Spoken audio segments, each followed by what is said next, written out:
right, welcome to the Bryce Eddy Show. So today, returning guest, Drew Allen is on with me of the Drew Allen Show. Guy's prolific, man. Wrote a new book. I'm excited to talk to him about it. Drew Allen, how are you, brother? Hey, Bryce. Good to be with you, brother. Always a pleasure. Yeah, you're always a good guest to have because you are a fellow podcaster, and we can talk about just about anything. But I know you just wrote this book, and as soon as I got word on it, I wanted to talk about it because these are the things that they did to us that people are quickly forgetting, and I think we need to remind on a routine basis about what they did to us in COVID, about what they did to try to keep Donald Trump out of office, about how much actual collusion and insurrections have been happening. And so first, tell everybody who you are if they hadn't watched our previous episode, and then let's get into your book. Yeah, sure. So, my primary occupation is I'm a publicist. I've been a publicist for people like Tulsi Gabbard, for example, which is interesting because this book is based on the declassifications related to Trump Russia collusion from her. So, done that for a long time, and then I have a podcast, yes, the Drew Allen Show, and actually, I'm excited, Bryce. I just started up a new job. I didn't lose any of my other jobs. I'm always just adding on. But now I'm working over at the Daily Signal, which I'm really proud because Victor Davis Hanson, I'm a big fan of his. He's over there, so I'm doing. I'm a California columnist doing a lot of video op-eds and things for them. So that's starting up April 1st. So really cool, exciting stuff going on. Yeah, fantastic, man. Yeah, well, I appreciate you, and I think you do an outstanding job, and yeah, to be counted among the Victor David Hansons of the world is pretty amazing. So anyway, let's talk about your book, and let's hit on that. I mean, I think I teased a little bit of it, but tell me how you came to write this one, and tell us what it's about. So I started writing this book last August, actually, and it coincided with those declassifications of things that we'll get into in a little bit. And it's just one of those stories that I had followed for a long time. I mean, this is almost 10 years ago. Some people may be wondering, what's the point? Why does this still matter? And it's because this is kind of the original poison that entered our body politic that stemmed from the Obama administration, 2 terms of absolute corruption of, injecting poison into the intelligence community, forcing the intelligence community to bend to the will of the president of the United States, obviously, to pursue certain outcomes.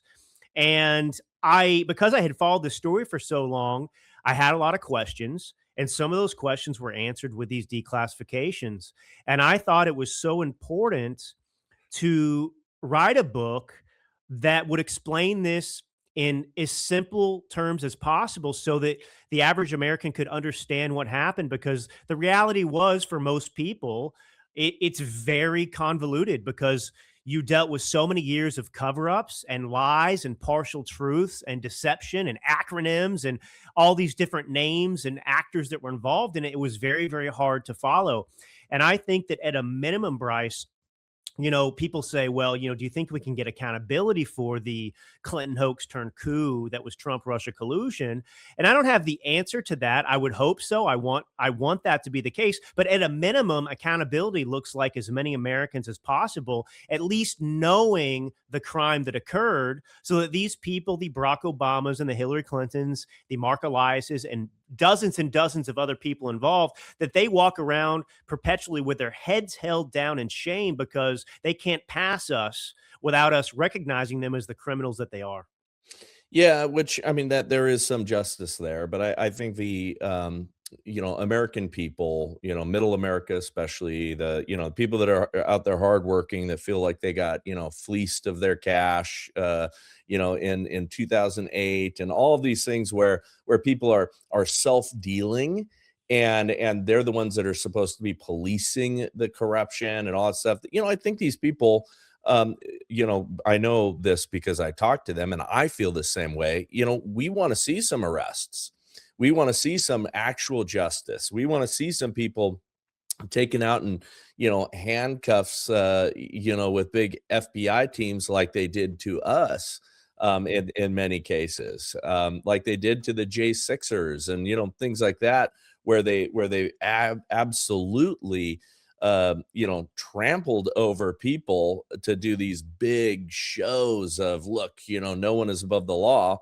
But then when it comes to, the Clintons or, Obama and all these, political dynasties or big political puppets for the oligarchs, nobody ever seems to be put in handcuffs. And I'm getting to the point where I'm not so sure, anybody will, other than, oh yeah, they did some corrupt things and, okay, they get some stares, uh, by the American population in general. But, who cares if they're not going to get arrested? Yeah, that's correct. I mean, part of the reason that we continue to suffer from what obviously Donald Trump exposed as the deep state is because there hasn't been any accountability for anything that's happened. And the reality is the enemy, if you will, the perpetrators of all of this, most of them in the Democrat Party, they become more brazen and desperate at the same time, which is a very dangerous combination. So you get this Trump Russia collusion thing that happens, which is one of the greatest attacks on a republic in American history.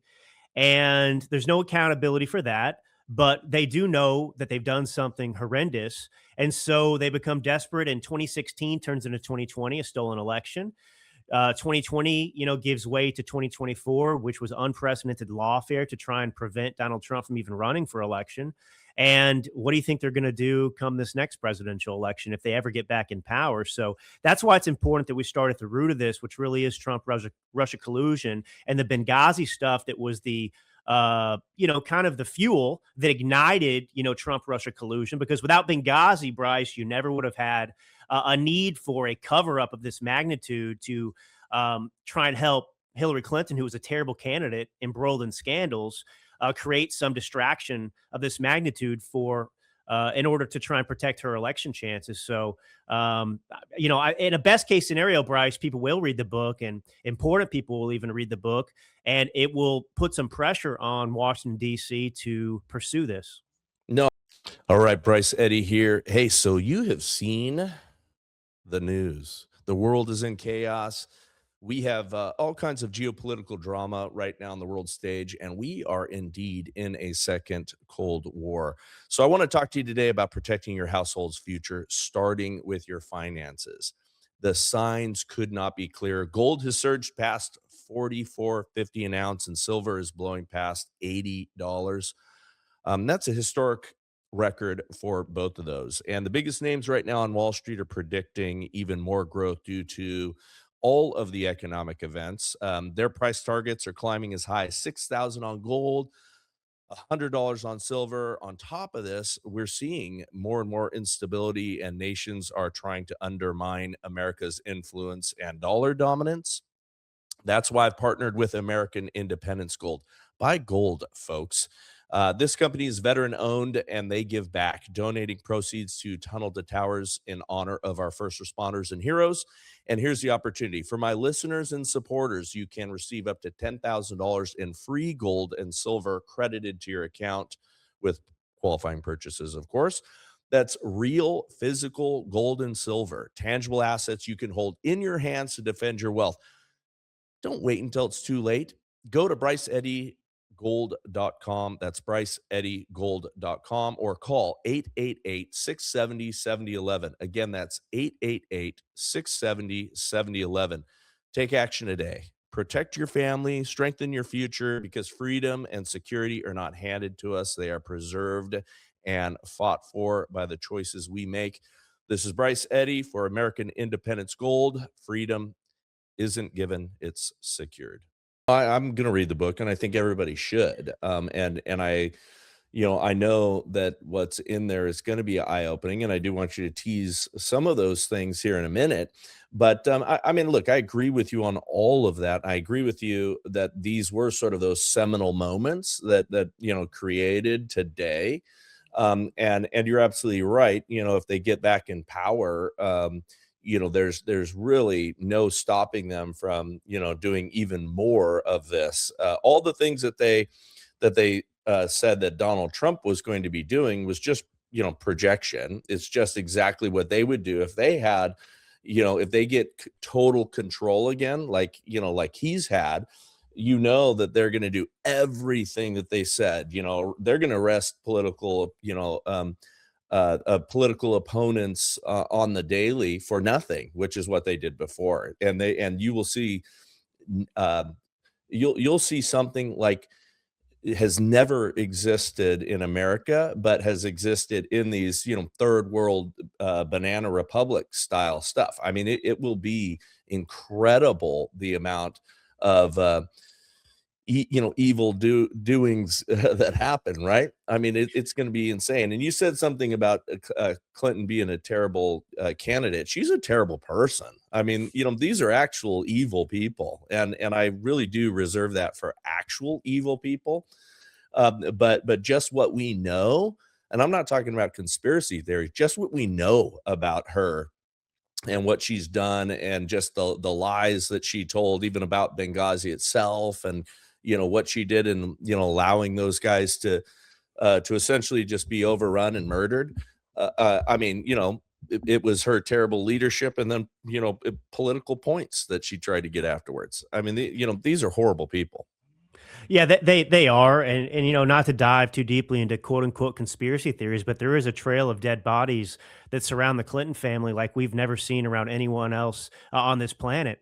I mean, even the reporter who reported on the tarmac meeting amidst the FBI investigation into her illegal server, and the Clinton Foundation pay for play selling access while she was Secretary of State, was somebody in Phoenix who reported on her husband meeting with Loretta Lynch, the Attorney General under Barack Obama, for 30 minutes on a tarmac, and that guy mysteriously died a few years later. And there's a lot of things like this. I mean, the whole way Clinton became a senator, her rival had to die in a plane crash. I mean, it's unbelievable, the trail of dead bodies, and it's never undergone any real scrutiny.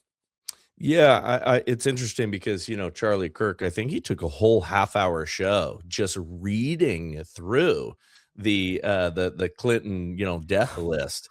I mean, it was crazy how many people shot themselves twice in the head. I mean, it's unbelievable list. It took him the entire episode of his show to get through it. He just read it. Boom, here, this person's name, died by this, died, here's the report, next one, just went through it. It took a half hour. I mean, it's just unbelievable. So, look, where there's smoke, there's fire. But again, putting that away, because I'll say it, just forget the stuff that is conspiracy, just the stuff that's been confirmed, that's been reported on by the New York Times, or papers that are friendly to them and like to cover it all up. It's enough to tell you that she's a terrible person. And then of course, Obama, I mean, shoot, that guy essentially said he was running things behind the scenes, and sharing in a third, a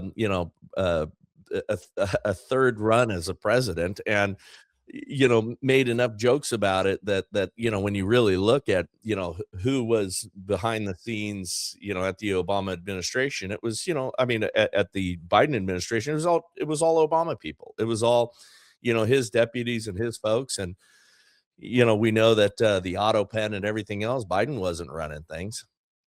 No, that's one of the more shocking realizations in modern American politics, is that we sit here and we label, rightfully so, because it's true, the Clinton family, but Hillary Clinton in particular, is an evil person.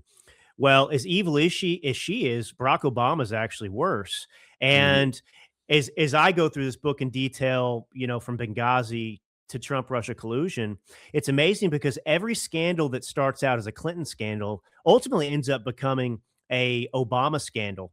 Um, Benghazi, it was his White House, the Oval Office itself, his advisors who gave the order for the CIA to revise those talking points 12 times to erase the evidence that they knew that it was a premeditated terrorist attack that killed Ambassador Christopher Stevens and 3 other Americans. It was him. It was Obama. It wasn't Clinton's secretary. It wasn't the Department of State that gave the order to the CIA to scrub it to protect Hillary Clinton. He was in the middle of a re-election campaign in 2012. He was about 2 months out, and this threatened to sink his second bid as president. So it was him that did it and sent Susan Rice out there with the talking points to go on the 5 Sunday shows. And then when it comes to Trump-Russia collusion, it was disgusting and appalling and illegal what they did, spying on the Trump campaign in the middle of an election to try and help her get elected president. But that scandal should have died, Bryce, once he was actually elected. I mean, you tried everything under the sun and you still lost. It was then Obama on December 9th that ordered the intelligence community assessment reports that then turned that into a coup to label with absolute certainty effectively that, Putin, helped, his purpose was to help Trump win election, which wasn't the case. So you see him eclipsing Clinton. It's like they're outbidding each other, outdoing each other, outmaneuvering each other to be the most evil, villain in American politics. Yeah, they're competitive. Yeah. What was, tease us with something. I want you to sell some books, so don't give everything away, but tease us a little bit about, what were some of the things that people would find shocking or that you found personally shocking when this was declassified? And, what were things that you came across that was so, that was almost unbelievable for you? Well, let me start with asking you this question, Bryce. Did you, so I'm 39. And there was a movie that came out when I was, of age to watch these types of movies, I guess. It was called I Know What You Did Last Summer. And I think it was, Sarah Michelle Gellar and some other, famous people at the time, maybe Freddie Prinze Jr. I forget who all was in it, but that kind of cast of characters. And if the audience doesn't know, that movie, which was kind of a horror thriller, the premise was these 4 drunk teenagers were involved in a hit and run, and they kill a guy. And they go and dump the body in the ocean, and they swear each other to secrecy, and they think they're going to get away with it. But unbeknownst to them, there is a fisherman standing in the dark of the shore, and they don't see him, and he witnesses the whole thing. And so, you fast forward, and they start getting these notes that say, I know what you did last summer. So what these declassified memos from Tulsi Gabbard reveal is that the Russians were actually the fishermen in that analogy. So think about this. You have the Obama administration, which is trying to put an end to the investigations into Hillary Clinton because they want her to win election. All right. And at the same time, they've known for actually a year that the Russians had penetrated the DNC servers and other political entities around the country. And at the same time that they're trying to make this go away, and then they're supposed to be investigating what happened at the DNC privately, they are intercepting Russian memos. This is not propaganda. This is the Russians spying on us with the intention of giving information to Vladimir Putin. So they're actually doing the work that journalists in America wouldn't do. And so think about this. They're intercepting memos starting in, January of 2016 that are putting the evidence they're trying to cover up right back in their faces. The Russians are putting things in front of their faces via these memos that say things like Hillary Clinton is working to concoct a plot to distract from her email scandal by tying Donald Trump to Vladimir Putin. They're intercepting memos that say Loretta Lynch, the Attorney General, has established back-channel communication with Hillary Clinton to update her on what the FBI investigation is into her campaign. They're intercepting memos of emails from the head of the DNC, Debbie Wasserman Schultz, that say, hey, I just want to let the donors know you have nothing to worry about with Hillary Clinton because she deleted all the evidence in a timely manner so the FBI doesn't have anything. So think about this situation. Yeah. The Democrats and Obama and all these people, they're like these 4 teenagers who committed a crime, and they think they've gotten away with it, or they're trying to get away with it. And the very adversaries they make the boogeyman of the 2016 election are the very people putting the evidence right back in front of their faces. It's astounding. You can't make it up. Wow. No, that's actually unbelievable. Well, it's believable, but the fact that we get to see it now and have it confirmed that, well, okay, that one's not a conspiracy any longer because we have proof. But wow, yeah, that the stuff that they do. Look, there's all kinds of terrible things that go on with both political parties. I've witnessed it all, I think it was it, yeah, no, it's our friend Dennis Prager that always said, there's the stupid party and the evil party, and I'm the member of the stupid party. I think that when I see what some of the things that go on the Republican side of things, I just think it's some stupid stuff. But they really do a good job of creating conspiratorial things and movements, and they say things out loud that they should never say out loud. They admit to things that they never admit to. And I think it's the philosophy that is at the core of the more left wing element or movement. I think the ends justifies the means. It doesn't matter. You can it's almost like the Islamists who can lie to the kafir, and then it's okay. I mean, I think that they look at it all that way, and so they'll do things that the Republican Party has some real shame about when they do it. And so the cover-ups are different. It's really interesting to me. And again, I've observed some stuff firsthand that I think is foolish. Bryce, Eddy here. Most of you know I'm an aggressive high energy guy, a 4th degree black belt in Brazilian Jiu-Jitsu, and between bodybuilding and my high intensity lifting sessions, I still train like I'm 25. You don't need to be a maniac like me to have painful, stiff joints, but if you do, Joint Complex by Nation Health MD can help. I'm a big believer in this stuff. It doesn't matter if you're struggling with aches or stiffness in your knees, hips, or back. Joint Complex contains natural ingredients that promote joint comfort and mobility. It features high-quality turmeric and boswellia to support a healthy inflammatory response. It contains natural eggshell membrane, which promotes strong and supple joint cartilage. Every bottle of Joint Complex is manufactured here in America, so you know you're getting the best quality for your money. Right now, you can try Joint Complex risk-free and save 35% on your order. Go to nationhealthmd.com and enter discount code BRYCE at checkout. That's nationhealthmd.com and discount code BRYCE to get 35% off your order of Joint Complex today. I'm sure you have too. No, as long as there's human beings involved in anything, you're going to get some evil and some sin and some bad acting. But man, they take it to a level when it comes to politics. Well, perfect example, and I think you can add to what Dennis Prager, who's such a great human being, such a inspiration. I'm so glad that he's still with us. Obviously, you can add that the Republican Party is a party of cowards, and that distinguishes them from the left as well. Look at the SAVE Act. True. The SAVE Act, you've got over 80% of Americans, that includes Democrats, independents, and Republicans, who support that legislation, which requires proof of U.S. citizenship, to register to vote. And, 73% of Democrats even support it. I mean, in this polarized culture and climate, I mean, how often do you see something that has actual bipartisan support in the country? And there's nothing that compares. Absolutely nothing that compares. Yeah, I mean, it's unbelievable. And we have a majority in the Senate. It's already passed to the House. We have 53 Republican senators, and all that's required to get it passed is for 51 Republicans to remain unified, because it doesn't require any kind of significant change of law or anything like that inside the Senate.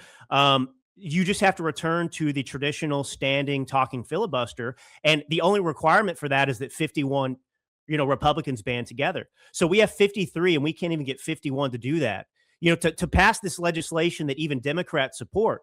You think that Democrats would hesitate for a second, if they had the same numbers and they wanted to pass some kind of legislation? They wouldn't at all. Remember they passed. I mean, Nancy Pelosi, in her famous line of, we'll pass it and then we'll figure out what's in it when it came to, Obamacare, otherwise known as ACA. They will do that.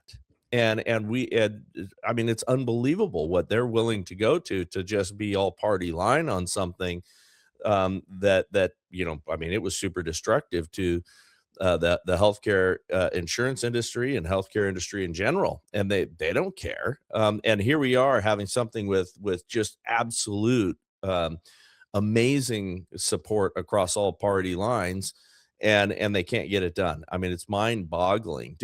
Are you have you been following closely what the senators that are indicating no or unwilling to right now? What are their talking points? Because I'm mystified. Yeah, I mean they're largely, I mean they're all ridiculous excuses. I mean McConnell's one that obviously opposes it, and he's in a Joe Biden situation. That guy's not even mentally there. His staff is running, I guess, his Senate seat at this point. Sadly, Yeah, and all for those health wise. staffers tend towards the left just in general. I mean, that's permanent Washington. That they're the ones that hamper a lot of the real pro-American efforts.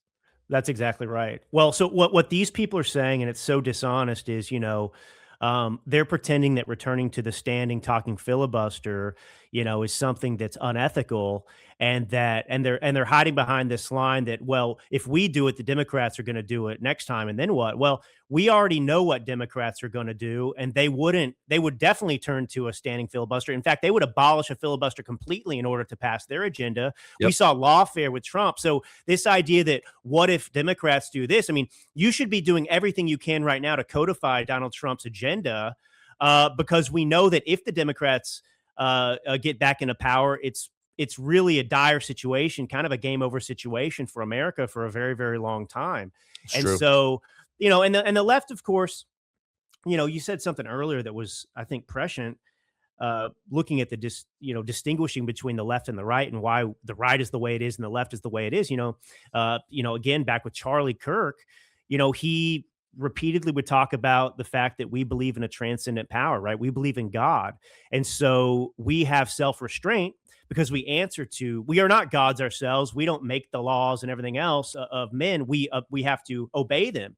And so the left, views themselves as gods because they don't believe in transcendent Yeah, they power. view the state as God, so they want to be in the Godhead position, which is why politics is their religion in that sense. Yep. And so they're not restrained. They don't believe in self-restraint. Power is the only thing they care about, worshiping at the altar of power. And so unfortunately, though, Republicans, many of them have grown up subscribing to false definitions related to Christianity and what it means to be a Christian. And so, they aren't even willing to recognize the severity of the situation we're in to do what is required. I mean, it's like you go into combat, um, with an enemy like in the Middle East or, Vietnam in the past, and it's guerrilla warfare. You're going to sit there and just keep losing because you're not willing to acknowledge that the rules of engagement have changed. And so you'd rather just be defeated. Yeah, yeah. Well, and we end up getting defeated over and over again on our side because of that, yeah, lack of courage, lack of doing what it takes to win. I mean, that's why we were is so pathetic in some of the wars that we engaged in, is because we would have these rules of engagement for our soldiers that were unrealistic and did not allow them to win, did not allow them to finish the job. And I'm glad to see some of that's changing now. But we need to win. Good needs to win, and sometimes that situation is messy, and that includes politics. But we need to win, and then once you win, you can improve the rules, you can improve the requirements, you can button up some of those holes that even you used in order to get into that position. Now, that's not quite the same as the ends justify the means, because we need to have um, a moral underpinning and foundation to everything that we do. But fighting fire with fire is not a bad thing all the time. Well, deterrence through strength, which obviously Donald Right. Trump is proving time and time again, Reagan before him. And the problem is we've never shown any strength. So there is no deterrence. The left is not deterred at all. You have to show strength in order to, keep them from going to the links that they've gone to in the first place. The reason we're here is because the right shows that it's willing to be taken advantage of, and that they're not willing to fight the battles that are required. Yeah, And and we so, yeah. no, I'm sorry, I didn't mean to interrupt, and step on you there, but when we do fight back, with strength, which, during COVID, we began to, right? There was a lot of people that got together. I mean, you look in some of the insanity surrounding the, transgender, kids movement stuff. I mean, people started to get angry, upset, started to go after Target, things like that. Robbie Starbuck was just on Marissa Strite's show the other day, and did a great job talking about what a lot of those battles were behind the scenes, where he was getting Tractor to Supply Company and all these supposed America First seeming companies that were serving middle America, that were putting in all these DEI programs and things like that. When he talked about how much infiltration into the boardrooms the left had, and how intentional they were at putting these people in these positions of power to enforce this stuff. Once we all started to point at those things, and let everybody know what was going on, and do the writing campaigns, or do target boycotts and things like that, then you started to see the change. Well, our politicians need to step up and start doing that stuff too, to actually win and wield the power that they earned from our votes.